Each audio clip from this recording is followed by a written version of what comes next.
आताची मोठी बातमी समोर येते। निखिल वागळे यांच्या गाडीवरती 50 ते 60 जण दगड मारत होते। निखिल वागळे यांचे चालक निखिल कोठुले यांनी ही आपबीती सांगितली आहे। आमच्यावरती पहिला हल्ला प्रभात रोडवरती झाला असंही निखिल कोठुले यांनी म्हटलंय। आमच्या गाडीची काच खंडोजी बाबा चौकातच फोडण्यात आली असंही त्यांनी सांगितलेलं आहे। ही दृश्य आपल्याकडे दिसतात ज्यामध्ये गाडी फोडण्यात आलेली स्पष्टपणे पाहायला मिळते। मात्र 50 ते 60 जणांनी दगड मारली आहेत असं त्यांच्या चालकाने सांगितलंय। निखिल वागळे यांची गाडी जी आहे ती काल वैभव कुठळे या खरं तर कार्यकर्त्यांना चालवलेली होती आणि संपूर्ण घटनेचा साक्षीदार आहे। काल तू किती वाजता निखिल वागळेंकडे गेलेला होता आणि नेमकं काल काय घडलं? आम्ही त्यांच्या घरी 4 वाजता पोहोचलो। तिथं बरेचसे पोलीस आलेले होते, 100 पोलीस असतील।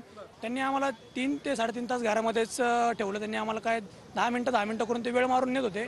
पण नंतर निखिल सरांना ते अस्वस्थ व्हायला लागलं, त्यामुळे ते म्हणले की मी थांबू शकत नाही, मला तर निघायचं आहे। त्यांनी मला गाडी काढायला सांगितली। निघालो असताना प्रभात रोडवरती गल्ली नंबर 4 पाशी आमचा सर्वात पहिला आमच्यावरती हल्ला झाला। त्या हल्ल्यामध्ये काही भाजपचे कार्यकर्ते होते। त्यानंतर आम्ही तिथून पुढे प्रभात रोडनीच खंडोजी बाबा चौकात आलो। त्यावेळेस आमच्या गाडीवरती दगड मारण्यात आले। जोपर्यंत आम्ही घरातून निघलो त्यावेळेस आमच्या पोलिसांचं संरक्षण नव्हतं। पण खंडोजी बाबा चौकात आल्याच्या नंतर आम्हाला काही पोलिसांनी, क्राईम ब्रांचच्या पोलिसांनी जे सिव्हिलमध्ये होते, म्हणजे पोलीस कोणत्या आणि का ते भाजपचे गुंड कोणते हे कळत नव्हतं। खंडोजी बाबा चौकामध्ये ज्यावेळेस तुमच्या गाडीवरती दगड मारण्यात आले, किती कार्यकर्ते? 50 ते 60 कार्यकर्ते असतील अंदाजे।